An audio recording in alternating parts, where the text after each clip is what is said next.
I'm gonna go ahead and need you guys to pause for a minute and please not laugh, because if you like this, you'll like him. David Cassidy, right? Keith Partridge. You'll like the first two solo albums by the man David Cassidy. Now this is a twofer, and of course during the whole Partridge Family, you know, at least the whole heyday of the Partridge Family being big, of course, and you know, at least they had some, you know, I mean, they had, I think, I Love You as a number one, and of course they had Up to Date. They had, you know, Sound Magazine. They were like, okay, well, let's see how well, I believe it was Wes Farrell. They said, all right, well, let's see how well David Cassidy, let's see how well you can be solo. And David Cassidy, he went with, he kind of rolled with it or whatever, with seeing how well he'll do or whatever.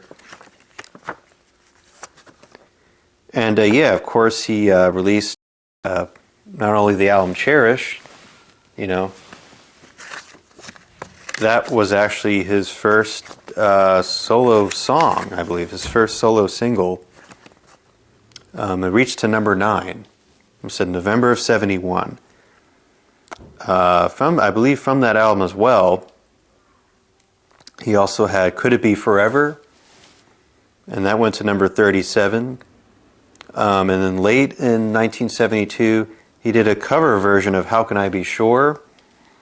And of course, his version, of course, that was an old Rascals song, of course, you know, written by, Eddie Brigatti and Felix Cavallari, I believe. That went to number 25, and then the song Rock Me Baby went to number 38. The album Cherish, the first one, the first solo album, reached number 15, and then his album that came out a little bit, you know, towards the end of '72, only reached to number 41. Now he did, however, have another solo album. I'm trying to remember the album cover. It's almost like a painting of two, I don't know if it's like two kids or something on the dock or something like that. But then he also had a live album, and of course, you know, then he moved out of Bell Records. But yeah, and of course it kind of, you know, of course the Partridge Family, a lot of that stuff that they did or whatever, you know, mostly it was all Cassidy and of course, you know, Shirley Jones, however. But you also got, and you also got the Wrecking Crew. I mean, if you like the Partridge Family, you'll like some of the solo stuff here from David Cassidy. I mean, people like Hal Blaine, Mike Melvin,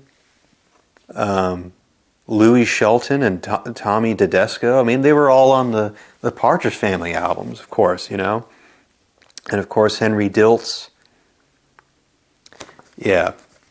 So let me go ahead and talk about some of the tracks on at least the first one, however, Cherish. That's this one here, you know, shows on the, you know, it's got the albums too on the back. It starts off with Being Together. I kind of like that. That's kind of a good opening.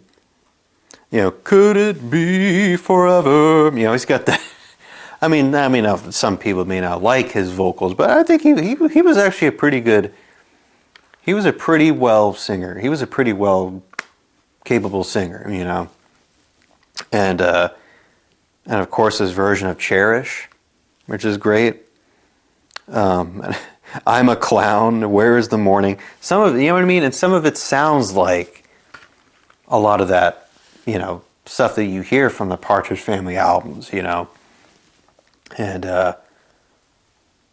you know, and see, Cassidy had a little bit, like, they kind of wanted him to not just be like the teeny, you know, whatever, singer, however, you know. I think with the solo albums, I think he was kind of like, you know, he had his own direction of, you know, a style that's kind of out of the Partridge Family bubble, you know what I mean? It's a little bit, has a little bit of an edge, a little bit of, you know, a little bit more hard rocking, I think, you know. And there are some pretty good rocking songs, even on the second one here, you know, with the title of the album. Rock me, baby, rock me to my feet, you know. Damn, I love that. Great opening. And of course, that's the opening track to the Rock Me Baby. Oh yeah, it covers Lonely Too Long, you know. Another Rascal song. I think my favorite, definitely the cover, is cover of How Can I Be Sure. And another favorite of mine on here as well is Some Kind of Summer, which has that Partridge Family, but has that Cassidy, you know, kind of swing to it, you know. And it's got some pretty good, you know, some kind of heavy stuff, you know. It's kind of cool. Yeah, so definitely check out if you're willing to, you know, spend some money or spend some, you know, this was, I don't want to really, you know, it was a pretty good price for the first two solo albums here from him. But yeah, so he went on to sign with, I'm trying to remember now what record label he ended up signing with, but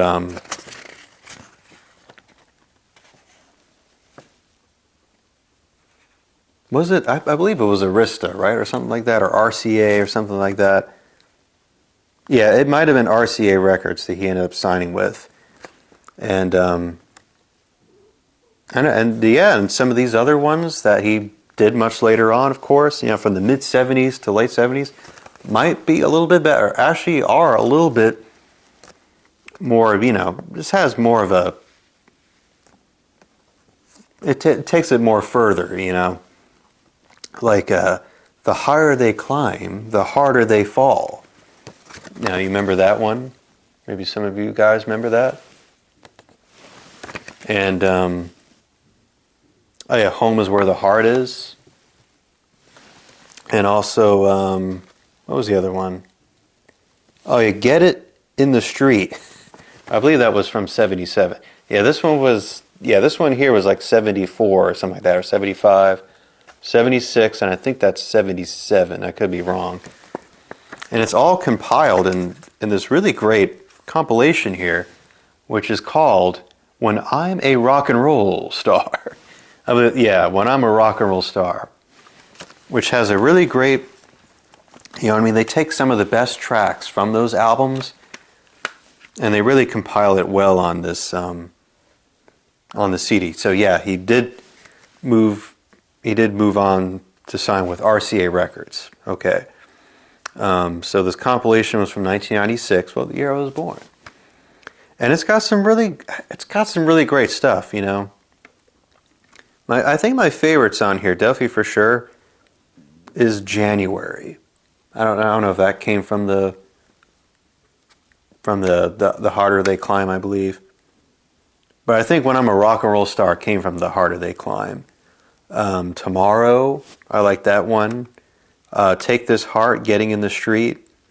Yeah, so they really compile everything well onto this one here, you know, those RCA albums that he came out with. Now, of course, in the 80s, you know, I think it was like 1984 or 85 or whatever, that was pretty bad.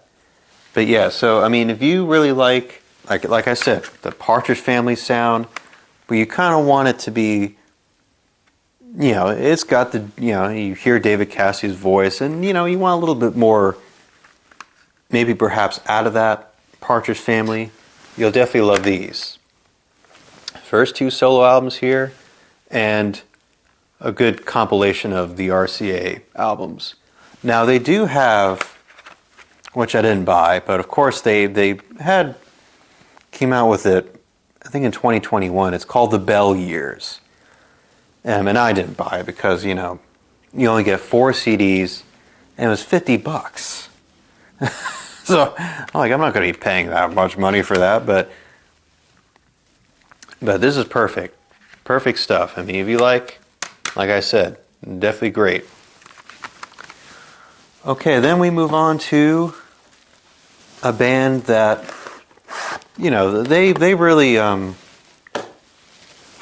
had some great early great early albums. But when they came down to the album that they came out with in 2008, I'm pretty sure a lot of people probably saw the writings on the wall. And, you know, and of course they really sold, I mean, they really, let's just be honest, I think they really kind of sold their souls to those people that really wanted them to be a little bit more corporate. And that was Viva La Vida, you know. Someday I want to rule the world. Shut up, Chris Martin. I love you, man, but see, folks, back in 2008, I was in 6th grade, and I remember hearing that shit. I remember hearing that, and I also remember hearing that Kings of Leon song. Yeah, that was, yeah. I mean, I like some of some of it's okay, but man, you know what I mean? It looks forward to stuff like Paradise and what was that other one that sounded, just every one of their albums then started really just became really just descendingly just very bad, you know. And I mean, you can't really blame Chris Martin, right? I mean, you know, I'm pretty sure maybe people wanted them to be sounding more corporate and a little bit more like, hey man, let's get a little bit more, let's get all the, you know, the spotty lights, and let's get all, you know, like, hey, we're cool here, you know, let's feed the world, you know. But I love the early albums. I love the early albums of Coldplay. You know, the first one, Parachutes. You know, this, and even here, like they were just like, we're here to be. We're here to make music. I mean, we're here not to phone anything in. You know, and Chris Martin, I really like him as a lyricist. You know, I mean, some people give shit for him for for the songs he the songs he writes. However, you know. But damn, man, I really like this stuff. I really love some of the great early stuff, like Shiver, and you know Sparks, and you know a lot of this stuff I got introduced when you know in high school. I believe it was like 2014 or something like that. I got Pandora, you know, because everybody out of their mom had Pandora, and I got Spotify maybe later on or whatever, and I actually heard a lot of these songs from that, you know. I'm like, wow, this is great, you know. Yeah, I mean, just beautiful, great work from this band, from that first album. And of course, you got a rush of blood to the head, you know. God put a smile upon your face.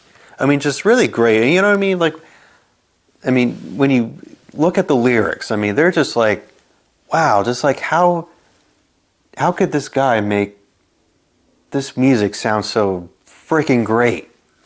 I mean, it's got that punchy edge. It's got some really great guitar work as well. I mean, just like, man, they really crank up those guitars on this album. Like Clocks, I mean, you know, everybody has heard that at least once or twice in their life, you know. And Daylight, oh, you're slowly breaking through the daylight. I love that one. Oh my God, I love that one. And yeah, I mean, some really great quality stuff, right? 2002, early 2003 there, they came out with Clocks, of course, and, you know, they kind of became big. Now this is one that's, I feel like I don't know why, a lot of people seem to rank this one kind of low. This one here, X and Y from 2005, but you know, I actually kind of like it. It's really good, and this was actually kind of my introduction. Well, the one song that was very, you know, that was played over. I mean, just so many times on the radio. I was like in 3rd grade, I believe. It was my first day. It was my first day of third grade. I remember my mom dropping me off, and she had, whatever local station. I was living in Myrtle Beach. And yeah, there it was. They were playing Speed of Sound. Yeah, I mean, just came. Oh, how's that damn song go again? Even though I've heard it so many damn times. Oh,